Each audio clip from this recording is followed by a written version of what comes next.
Hello student, कैसे हो? आशा करता हूँ ठीक होंगे। आज हम एनसीईआरटी मैथमेटिक्स कक्षा 10 का एक्सरसाइज 3.5 का पार्ट 2 हल करेंगे। देखिएगा। तो पार्ट 1 में हमने क्वेश्चन नंबर 3 तक सॉल्व किया था। पार्ट 2 में क्वेश्चन नंबर 4 में 5 क्वेश्चन है। देखिएगा। निम्न समस्याओं में रैखिक समीकरणों की युग्म बनाइए और उनके हल, यदि उनका अस्तित्व हो तो किसी भी बीजगणितीय विधि से कीजिए। कार्य छात्रावास का मासिक व्यय का एक भाग नियत है और शेष भाग इस बात पर निर्भर करता है कि छात्र ने कितने दिन भोजन लिया है। जब एक विद्यार्थी ए को, जो 20 दिन भोजन करता है, 1000 रुपया छात्रावास के व्यय के लिए अदा करने पड़ते हैं, जबकि एक विद्यार्थी बी को, जो कि 26 दिन भोजन करता है, छात्रावास के व्यय के लिए 1180 रुपये अदा करने पड़ते हैं। तो नियत व्यय और प्रतिदिन भोजन का मूल्य ज्ञात कीजिए। तो जो निकालना है उसी को मान लेते हैं। माना नियत व्यय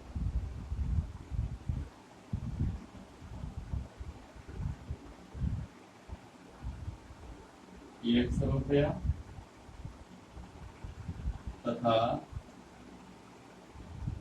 प्रतिदिन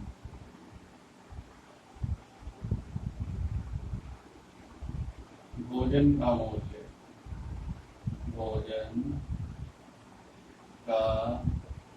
मूल्य y रुपया।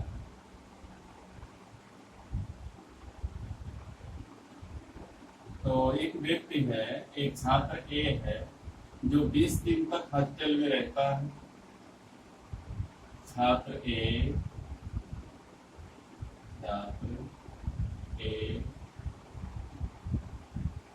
20 दिन छात्रावास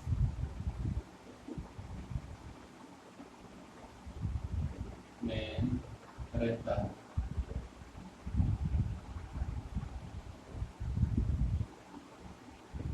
तो यक्स तो उसको देना पड़ेगा, जो नियत व्यय है। वाई में कम या ज्यादा हो सकता है। तो 20 दिन रह रहा है तो 20 दिन का भोजन का खर्च हो जाएगा।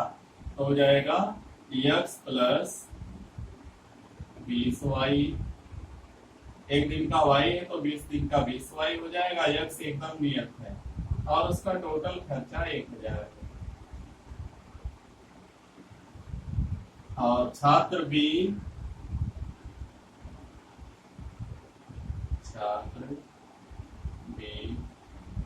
ये कितने दिन रहता है? छात्र भी 26 दिन रहता है, 1180 रुपया देता है। 26 दिन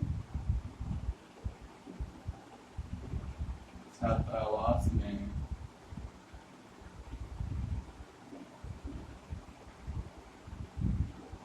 रहता है।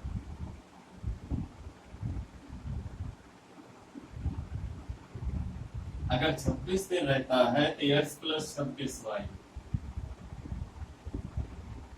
x प्लस 26y बराबर 1180। अब कह रहे हैं कि इन दोनों समीकरणों को किसी भी विधि से ज्ञात कीजिए। चाहे प्रतिस्थापन, विलोपन, बज्रगुणन, कोई भी विधि लगा सकते हैं।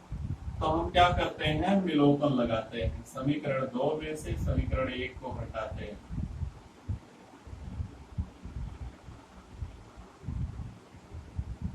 घटाएंगे, हो जाएगा x प्लस 26y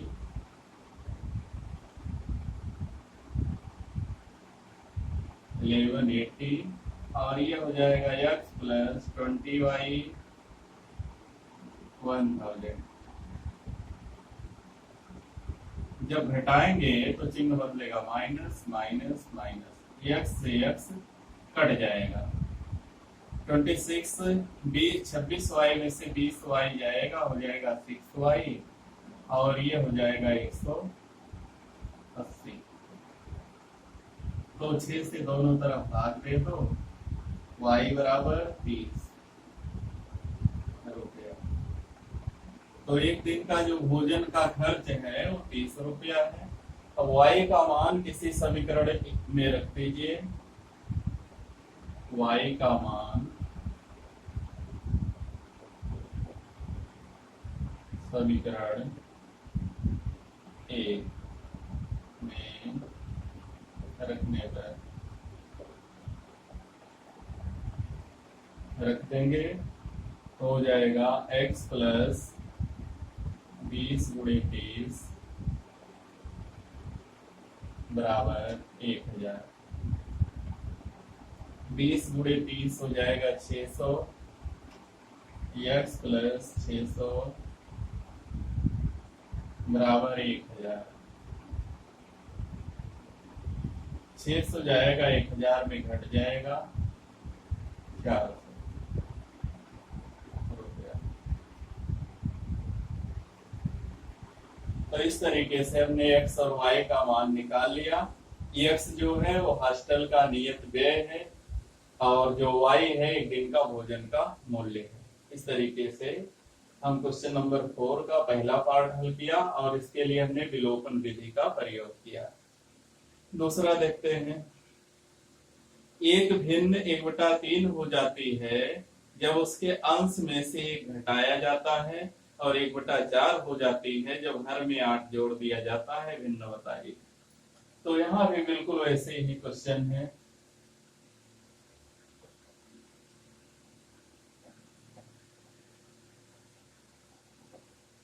भिन्न को x/y मान लीजिए।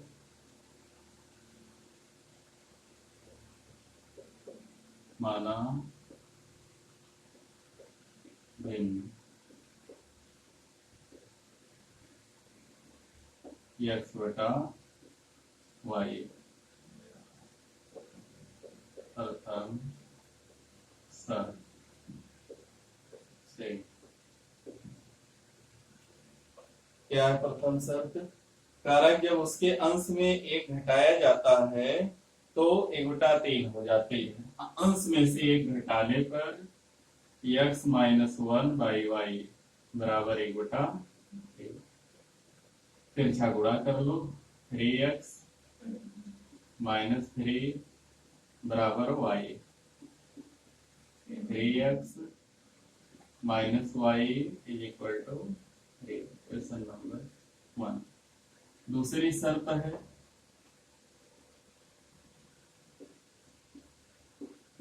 द्वितीय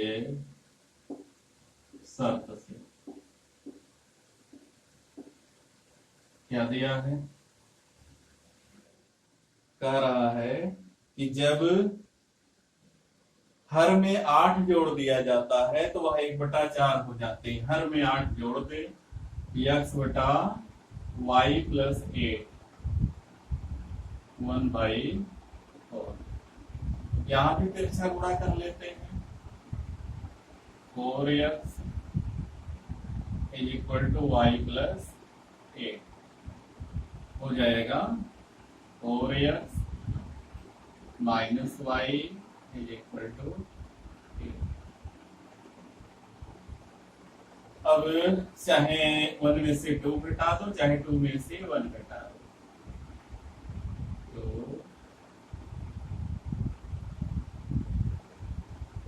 क्योंकि y का गुणांक बराबर है और समान चिन्ह है तो घटाएंगे, विपरीत चिन्ह रहेगा तो जोड़ेंगे। 4x - y = 8 और यहाँ है 3x - y = 3। देखेंगे ये माइनस होगा, प्लस होगा, माइनस होगा। y से y कट गया। 4x में से 3x गया या 8 में से 3 गया 5। x बराबर 5। अब x का मान समीकरण 1 में रख लो। x का मान समीकरण 1 में रखने पर रख लेंगे तो हो जाएगा 3 × 5 minus Y is equal to 3। Y को दाहिनी ओर ले जाओ, वाई बराबर 5 3 15 और 3 जब इधर आएगा -3 तो हो जाएगा वाई बराबर 12।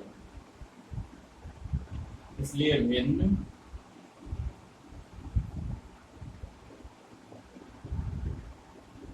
5/12।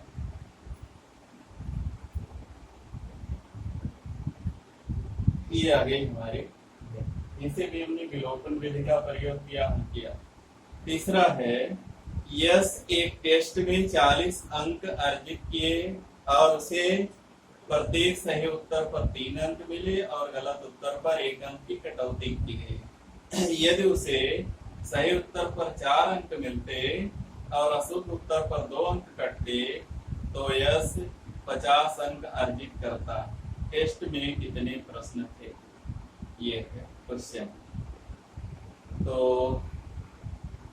40 अंक उसे मिले हैं और एक सही प्रश्न पर सही उत्तर पर 3 अंक मिलता है और गलत पर 1 अंक की कटौती हो जाती है। यदि सही उत्तर पर 4 अंक और गलत उत्तर पर 2 अंक काटे जाते तो 50 अंक अर्जित करता। टेस्ट में कितने प्रश्न थे, ये सरल है, इसको कीजिएगा स्वयं। फिर है, एक राजमार्ग 2 स्थानों ए तथा बी 100 किलोमीटर की दूरी पर है। ए और बी 2 स्थान है, दोनों बीच की दूरी 100 किलोमीटर है। एक कार ए से तथा दूसरी कार बी से एक समय चलना शुरू करती है। यदि कारें भिन्न भिन्न समयों पर एक ही दिशा में चलती हैं तो वे 5 घंटे बाद मिलती हैं। यदि वे विपरीत दिशा में चलती हैं तो 1 घंटे बाद मिलती हैं। दोनों कारों की चाल ज्ञात कीजिए। तो चाल को x और y मान लीजिए और दोनों की चालों को x और y मान लीजिए। अगर दोनों एक ही दिशा में चलेंगी तो उसकी सापेक्ष चाल x माइनस वाई होगी और विपरीत दिशा में चलेंगी तो x प्लस वाई होगी सापेक्ष चाल। इसको ध्यान दीजिएगा और हल कीजिएगा इसको। फिर एक आयत का क्षेत्रफल 9 वर्ग इकाई कम हो जाता है यदि उसकी लंबाई 5 इकाई कम कर दी जाती है और चौड़ाई 3 इकाई बढ़ा दी जाती है। यदि लंबाई 3 इकाई और चौड़ाई को 2 इकाई बढ़ा दें तो क्षेत्रफल 67 वर्ग इकाई बढ़ जाता है। आयत की विमाएं ज्ञात कीजिए। तो इसको देख लीजिए, आयत की लंबाई को x और चौड़ाई को y मान लेते हैं।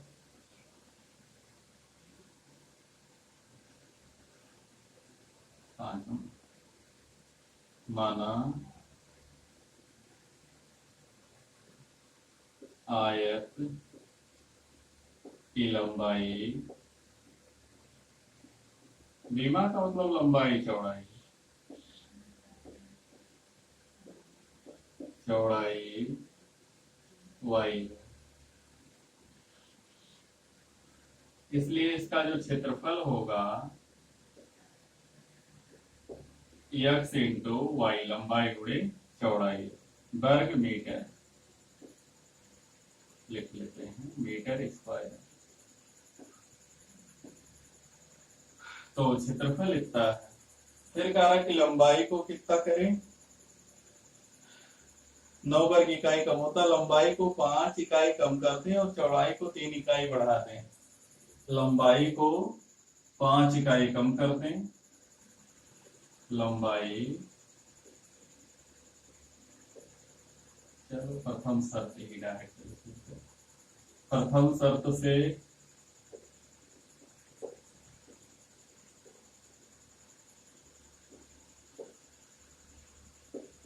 क्या कर रहे हैं, लंबाई को 5 इकाई घटा दें x माइनस 5, चौड़ाई में 3 जोड़ दें y प्लस 5।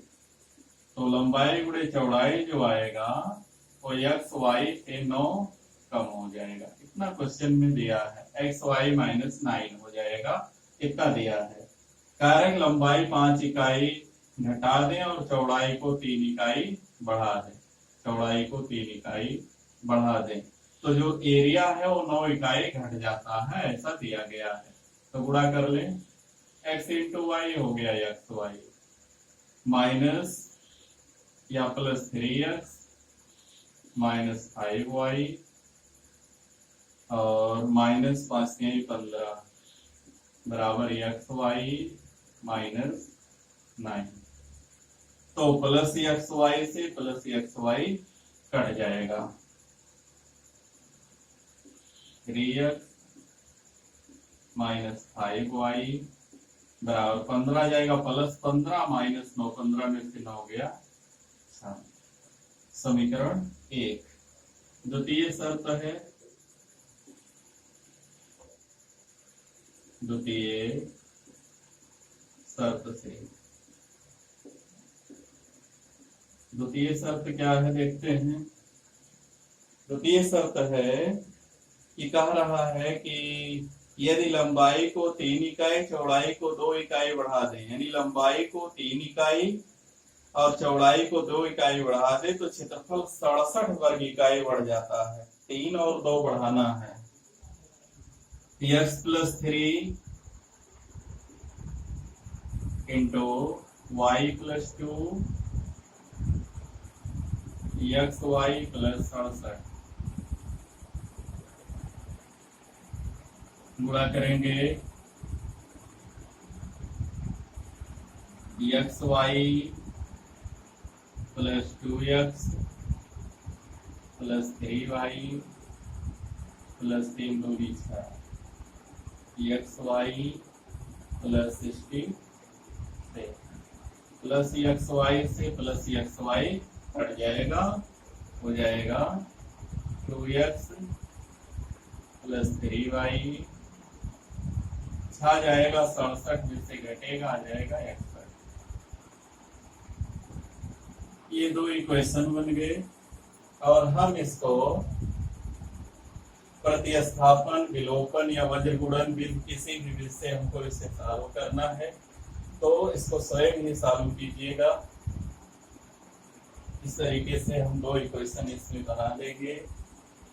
जो नियम दिया है, जो शर्तें दी गई उसके हिसाब से इस तरीके से 2 इक्वेशन बन जाएंगे और दोनों इक्वेशन को किसी भी विधि से, बीजगणितीय विधि से, इसमें हमने 3 विधियां पढ़ी है, प्रतिस्थापन विधि, विलोपन विधि, वज्र गुणन विधि, किसी का प्रयोग करके इसको हल करके एक्स वाई का मान निकाल लेंगे और वही आयत की विमाएं हो जाएंगी।